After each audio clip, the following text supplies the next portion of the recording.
Hello students, YouTube के channel management with DP Singh में आप सभी का स्वागत है। बिजनेस लॉज में सेल ऑफ गुड्स एक्ट के अंतर्गत कंडीशंस एंड वारंटीज, शर्त और आश्वासन पर चर्चा करेंगे।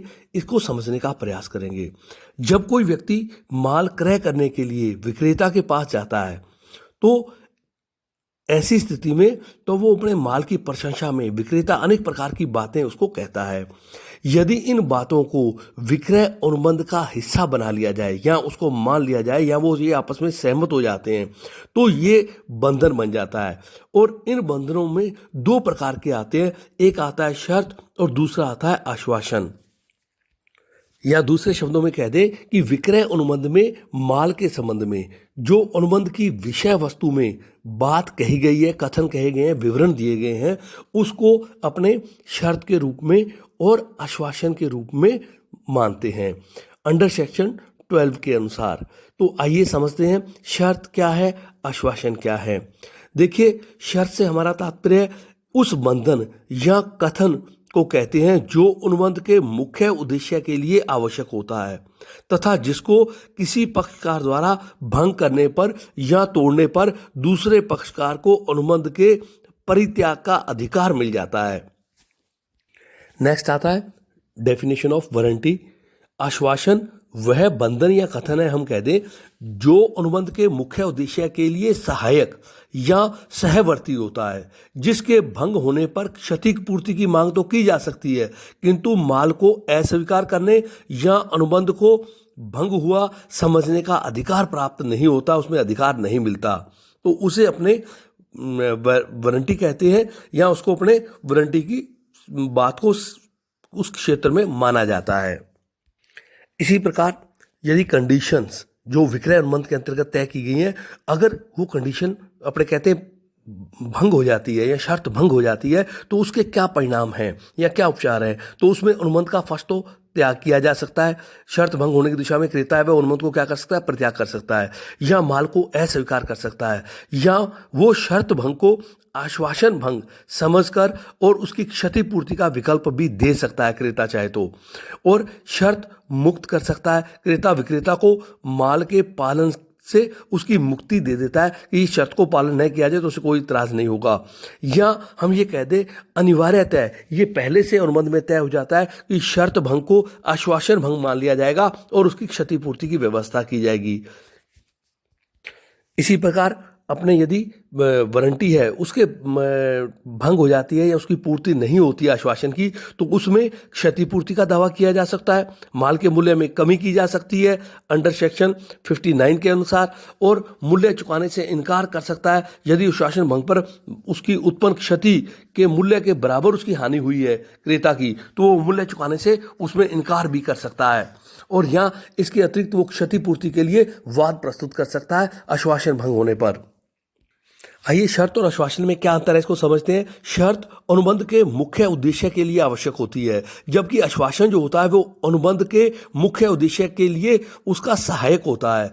इसी प्रकार शर्त अनुबंध के अस्तित्व के लिए अति महत्वपूर्ण है, इसके पूरा न होने पर अनुबंध को पूरा हुआ नहीं माना जा सकता। आश्वासन का अनुबंध के लिए विशेष महत्व नहीं होता, उसके पूरा न होने पर अनुबंध को पूरा हुआ माना जाता है।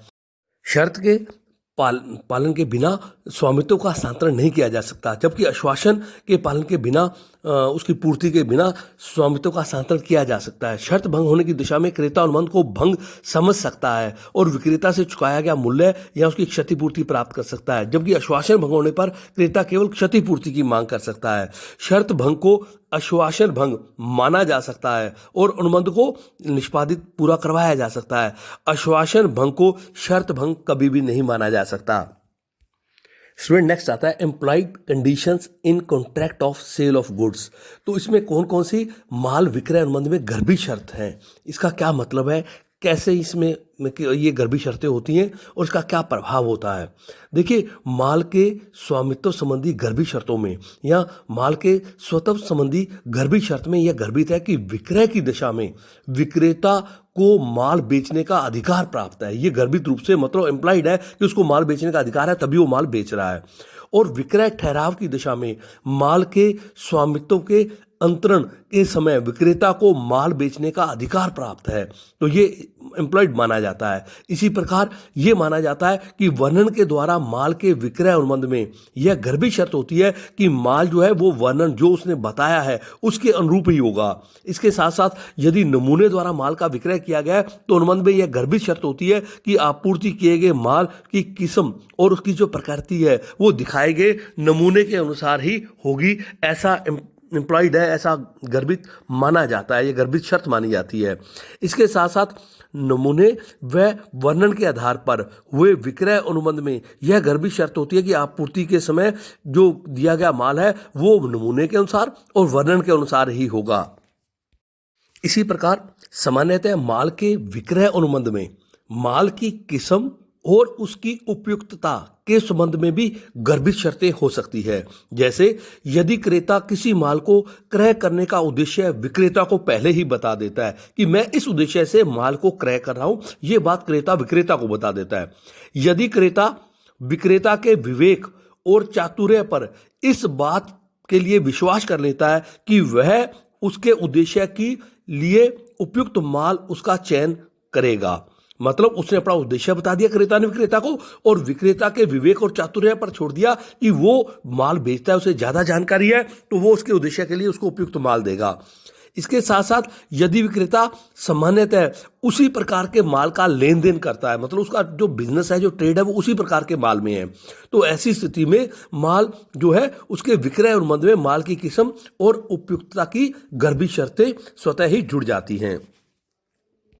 इसी प्रकार माल की व्यापार योग्यता की गर्भित शर्त की दशा में आपूर्ति किए गए माल की किस्म और उसकी दशा ऐसी अवश्य होगी जो उसका उद्देश्य है क्रेता का, उसका वो पूर्ति करती हो और उस उद्देश्य के लिए उसे प्रयोग में लाया जा सके, जिस उद्देश्य के लिए एक सामान्य बुद्धि का व्यक्ति उस माल को क्रय करता है। इसी प्रकार माल की पौष्टिकता की गर्भित शर्त है खाद्य या कोई पेय पदार्थ पर अगर है तो उस पर यह कंडीशन लागू होती है कि इस शर्त का तात्पर्य है कि आपूर्ति किए गए जो माल है या जो दिए गए माल है उसकी खाद्य और पेय पदार्थ की पौष्टिकता स्वास्थ्य के लिए हितकारी होगी, अन्यथा जो क्रेता है वो माल को अस्वीकार कर देगा और क्षतिपूर्ति भी करवा सकेगा। नेक्स्ट स्टूडेंट आता है implied warranties in contract of sale. विक्रय अनुबंध में गर्भित आश्वासन है, उसके संबंध में क्या स्थिति रहती है। देखिए, शांतिपूर्ण अधिकार का आश्वासन अनुबंध में किसी भी विपरीत अभिप्राय के अभाव में विक्रेता का क्रेता से यह गर्भित आश्वासन होता है कि क्रेता माल पर शांतिपूर्ण अधिकार प्राप्त कर सकेगा और उसका उपभोग कर सकेगा अंडर सेक्शन 14 सबसेक्शन बी के अनुसार। इसी प्रकार ऋण भार से मुक्ति का आश्वासन विक्रय अनुबंध में दूसरा गर्भित आश्वासन है कि माल तृतीय पक्षकार के किसी ऐसे ऋण भार से मुक्त है जो अनुबंध के समय घोषित नहीं किया गया अथवा क्रेता के अनुबंध के समय इसके पहले जिसकी उसकी जानकारी में नहीं है। इसी प्रकार व्यापार की प्रथा के अनुसार माल की किस्म और उपयुक्तता संबंधी आश्वासन कि माल के विक्रय अनुबंध के अंतर्गत किसी उद्देश्य के लिए माल की किस्म और उसकी उपयुक्तता के संबंध में व्यापार की प्रथा और परंपरा के अनुसार गर्भित शर्त स्वतः लागू हो जाती है। इसी प्रकार माल को खतरनाक प्रकृति को प्रकट करने संबंधी आश्वासन कि कई बार क्या है, कई न्यायालयों द्वारा भी निर्णय दिया गया है कि माल का विक्रेता यह गर्भित आश्वासन उसमें शामिल होता है कि माल की खतरनाक प्रकृति को वो प्रकट करेगा और कोई भी विक्रेता खतरनाक प्रकृति के माल का यदि विक्रय करता है तो उसके संभावित खतरों की जानकारी उसे देगा।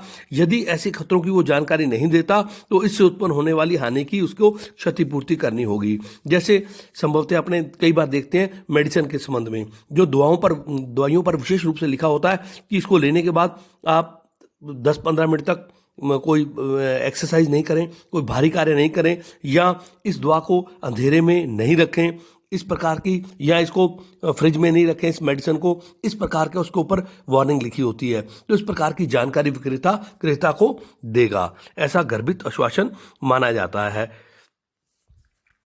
स्टूडेंट नेक्स्ट आता है क्रेता सावधान रहो। बहुत इंपॉर्टेंट है, ये कई बार एग्जाम में क्वेश्चन आ जाता है। क्रेता सावधान रहो का सिद्धांत या डॉक्ट्रिन ऑफ कैविएट इम्पेटर।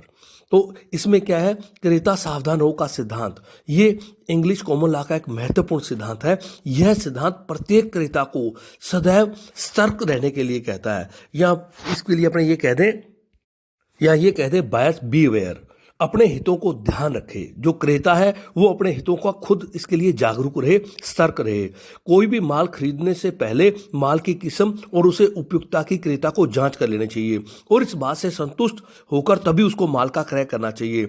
ऐसी स्थिति में यदि कोई चूक हो जाती है तो वह विक्रेता को सीधे रूप से दोषी नहीं ठहरा सकता। इसका कारण है कि कोई भी विक्रेता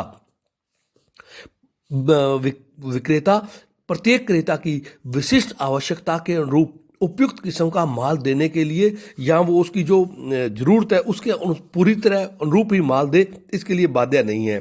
क्रेता का यह कर्तव्य है कि वो अपनी आवश्यकता के अनुरूप उचित किस्म के माल का स्वयं चयन करे। इसलिए कहा गया कि क्रेता सावधान रहो, बायर्स बी अवेयर। तो क्रेता माल क्रय करते समय अपने चातुर्य और विवेक का प्रयोग करते हुए अपनी उद्देश्य और आवश्यकता के अनुरूप माल की किस्म और उपयुक्तता की जांच करे। और यदि क्रेता स्वयं को अपने विवेक और चातुर्य पर विश्वास न हो तो वह विक्रेता से उसकी गारंटी या आश्वासन विक्रय अनुबंध के अंतर्गत ले ले, तभी वो इस पर उसको उत्तरदायी ठहरा सकता है या उसकी क्षतिपूर्ति करवा सकता है। और इसके साथ साथ इस विक्रय अधिनियम में इस प्रावधानों के अधीन कोई भी प्रभावी अपने कह दें किसी भी समय राज्य के अंतर्गत ऐसी बात मेंशन नहीं है कि किसी विक्रय अनुबंध के अंतर्गत किसी विशिष्ट उद्देश्य के लिए उसकी कोई माल की किस्म और उपयुक्तता के संबंध में कोई निर्धारित एक स्तर की उसमें गर्भित शर्त जोड़ी जा सकती है। इस अधिनियम के कुछ अपवाद भी हैं, एक्सेप्शंस भी हैं कि क्रेता सावधान रहो। तो इस सिद्धांत के अंतर्गत अनेक अपवाद हैं जो विक्रय अनुबंध को स्पष्ट अथवा गर्भित शर्तों के और एवं आश्वासनों के कारण से हैं। तो इसमें कौन कौन से हैं? जब माल खरीदने का उद्देश्य बता दिया जाए, जब कोई क्रेता किसी माल को क्रय करने का विशिष्ट उद्देश्य विक्रेता को बता देता है तो अनुबंध में यह गर्भित शर्त होती है कि माल उस उद्देश्य की उचित सीमा तक पूर्ति करेगा। इसमें शब्द है उचित सीमा तक, मतलब पूरी तरह तो हम कहते हैं 100% तो नहीं, काफी हद तक उसकी पूर्ति करेगा। ऐसी दिशा में विक्रेता क्रेता के विशिष्ट उद्देश्य की पूर्ति के लिए उचित सीमा तक उपयुक्त माल देने के लिए उत्तरदायी होगा। और यह तभी होगा जब क्रेता ने विक्रेता को विशिष्ट उद्देश्य स्पष्ट बता दिया गया हो कि वो किस लिए माल खरीद रहा है। क्रेता विक्रेता को कहे कि वो उसके चातुर्य और विवेक पर पूरा विश्वास करता है। इसके साथ साथ वह माल का वर्णन जो है वो विक्रेता द्वारा सामान्यतः उसी प्रकार का व्यापार किया जा रहा है उस वस्तु के संबंध में। दूसरा इसमें आता है जब माल वर्णन के अनुसार ही खरीदा जा रहा हो। जब माल वर्णन के अनुसार खरीदा जा रहा है यह गर्भित शर्त में स्वतः ही उसमें शामिल हो जाता है कि माल व्यापार योग्य किस्म का होगा। ऐसी स्थिति में क्रेता को सावधान रहने की आवश्यकता नहीं पड़ती, बल्कि विक्रेता ही वर्णन के अनुसार व्यापार योग्य माल के लिए उत्तरदायी होगा। इसी प्रकार माल अनुबंध में माल के पौष्टिक या अपने कहते उसके स्वास्थ्यकर होने का आभास होता हो, क्योंकि ये खाद्य पदार्थों पर अनुबंध विक्रय अनुबंध पर लागू होता है कि इसमें यह गर्भित शर्त होती है कि माल जो है वो पौष्टिक होगा। और ऐसी दशा में विक्रेता का यह कर्तव्य है कि वो पौष्टिक माल या खाद्य संबंधी जो सामग्री है वो उसको उसी के अनुसार उपलब्ध करवाए। जब व्यापार की प्रथा परंपरा हो, कभी कभी क्या होता है व्यापार की प्रथा परंपरा के अनुसार विक्रय अनुबंध में गर्भित शर्त या आश्वासन होता है कि माल की किसी विशिष्ट उद्देश्य के लिए ही उपयुक्त होगा। तो ऐसी दिशा में क्रेता सावधान रहने की बजाय विक्रेता को सावधान रहना पड़ता है कि जब विक्रेता का यह दायित्व बन जाता है कि वो उस उद्देश्य के लिए उसको माल उपलब्ध करवाए। इसी प्रकार जब माल में अप्रकट दोष हो, हम ये कह दें कि जब कभी कभी माल में ऐसा दोष होता है तो उसे साधारण निरीक्षण व परीक्षण से ज्ञात नहीं किया जा सकता। तो ऐसी दशा में विक्रेता को सावधान रहना पड़ता है। यदि विक्रेता ने ऐसे दोष को प्रकट नहीं करता तो क्रेता इसके लिए क्षतिपूर्ति के लिए उत्तरदायी ठहरा सकता है।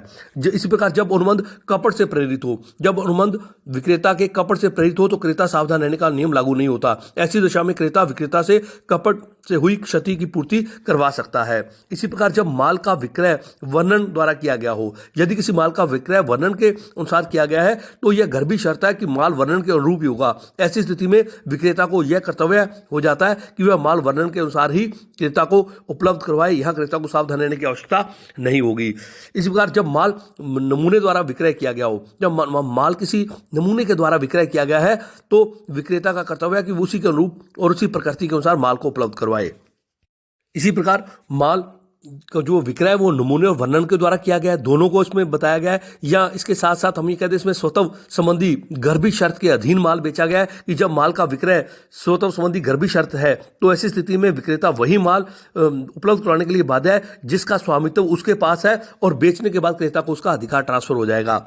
इसी प्रकार माल के शांतिपूर्ण उपयोग का अधिकार संबंधी है तो ये भी गर्भी शर्त है कि जब माल वो क्रेता खरीद लेगा तो उसका शांतिपूर्ण उपयोग कर सकेगा और माल जो है वो प्रभार मुक्त होगा, अर्थात उस पर किसी प्रकार का कोई प्रभार ऑलरेडी पेंडिंग नहीं है, ये सोच के वो क्रेता माल क्रय करता है और ना ही उसे इस बात में पहले बताया गया है। तो ऐसी स्थिति में क्रेता सावधान की आवश्यकता नहीं है, विक्रेता को उसमें सावधान रहना पड़ेगा।